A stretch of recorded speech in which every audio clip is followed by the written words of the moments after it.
Thank you so much for tuning in today for this mini webinar session about study development and billing strategy in investigator-initiated trials. My name is Liz Christianson, and I'm a Senior Clinical Research Analyst here at PFS Clinical. In my current role, I work to maintain a strong understanding of the clinical trial startup process and provide guidance to a number of institutions looking to head up investigator-initiated studies. Specifically, I specialize in budget development and negotiations, coverage analysis development, and coverage analysis quality assurance. Within the past 2 years, investigator-initiated trials have seen a remarkable renewed interest. The additional proof of practice and clinical application data that these types of trials are providing has enabled the transition of many newly approved therapies to standard practice. Now, research offices are doing their best to support these endeavors, but misunderstandings surrounding study objective language causes compliance and financial ramifications and deters sites from this type of research altogether. Protocol development is unfamiliar territory as it's normally taken on by industry sponsors and outside governmental agencies. But with this awareness and the appropriate administrative guidance, IITs can be rewarding for any institution. Determining whether the intent of a trial is interventional or observational, and ensuring that the protocol's objective statement accurately portrays the PI's intent is a critical preliminary step in defining your billing strategy. If the objective language insinuates that the study is interventional and purposefully assigning patients to treatment groups, then claims should be submitted following clinical trial billing policy, which can offer expanded services like coverage for study drug administration, and services used to prevent and treat side effects of the study drug. However, interventional status also subjects us to preemptively determined blanket billing determinations for all patients, and determinations can't be made on a case-by-case basis due to patient side effects. This is to ensure that we're billing consistently across the board, regardless of ability to pay or the insurance provider. Unfortunately, this results in billing limitations for some services within the trial, and the research department or the sponsor has to eat the costs for all patients for this item. If, on the other hand, the objective language implies that the trial will be conducted by simply collecting data from procedures and services performed as part of routine care outside of the trial, then we can give this study an observational status, and nothing should be billed under the clinical trial billing policy. This not only results in more billing freedoms on a case-to-case basis, but also affects claims processing. For example, in the instance of Medicare claims, if the study were to hold an observational objective rather than an interventional objective, no Q0 or Q1 modifiers should be applied to the patient's claims.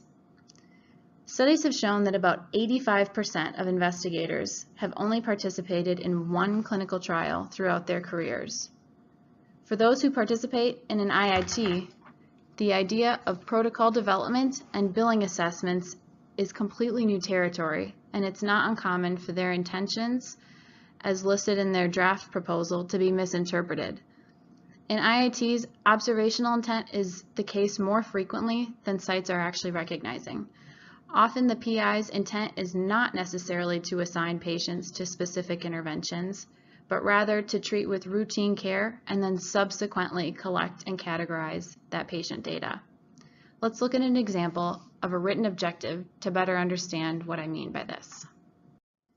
The scenario is that PIX and PIY both perform hip replacement surgeries, but PIX typically prescribes narcotic pain control for post-surgery relief, while PIY suggests your standard over-the-counter therapies. They intend to collaborate on a study in order to figure out whose standard of care achieves better results and poses minimal risk. Specifically, they're interested to know whether symptoms can be relieved as effectively with the over-the-counter therapies in an effort to minimize narcotic abuse and dependency. The first is an example of a written objective that may imply intervention, which is not the PI's intent here. To assess the efficacy of OTC pain control therapies versus narcotic pain control therapies in relieving post-operative pain in patients following hip replacement surgery. Once again, this objective, as written, implies that patients are purposefully assigned to treatment groups, indicating that intervention is taking place. Now, if we were to change the wording ever so slightly so the objective reads, to compare post-operative pain relief in patients prescribed OTC therapies to patients prescribed narcotic therapies following hip replacement surgery. With this statement, the intent would much more clearly be observational. We're noting that the patient's treatments have already been determined and prescribed independently of their trial participation. Here, the PI's normal, non-research billing practices could be applied.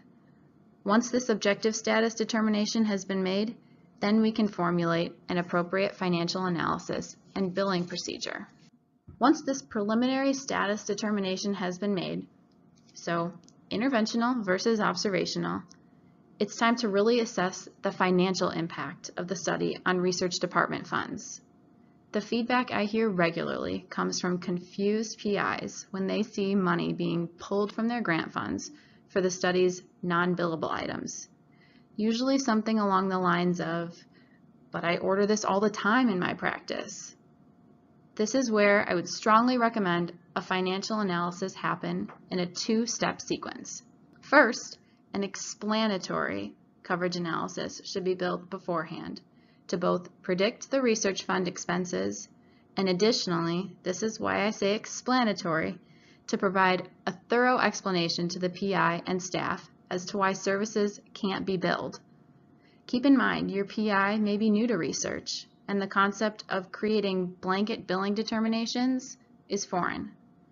The per-patient research expenses can be identified by Medicare's national coverage determinations and local contractor coverage determinations that limit billing, and additionally, by consent form language that promises services free to the patient. Step 2 of this financial analysis would involve totaling the research expenses through an internal budget build. Outside of a trial, non-billable items typically become the patient's responsibility, and the PIs are rarely aware of these denials. But when billing through trial policy, the funds for those non-billable services come out of the research kitty, and PIs are forced to recognize at this point. This budget can also be used to answer the questions, what are my total costs to the research department? And ultimately, is this study financially feasible? Once again, this is a great time to consult with your PI to ensure that they are also understanding the financial ramifications of the study.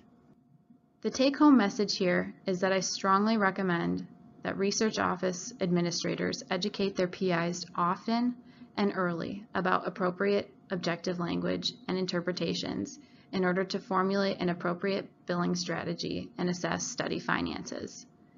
Now, emphasizing these common pitfalls is not meant to deter participation. In fact, with the proper administrative techniques, IITs have the potential to be incredibly rewarding. Not only do these types of studies support the incorporation of novel therapies into standard daily practices, but they're also a fantastic way for administrators to show support for their PI's initiatives and interests. But success will only come about if there is a solid understanding of the administrative processes that are required to take on these studies. That's all I have for you guys today. Thank you so much for tuning in. I hope this session has been beneficial and provided some insight. If you have any further questions, please feel free to contact me at the information listed on this slide.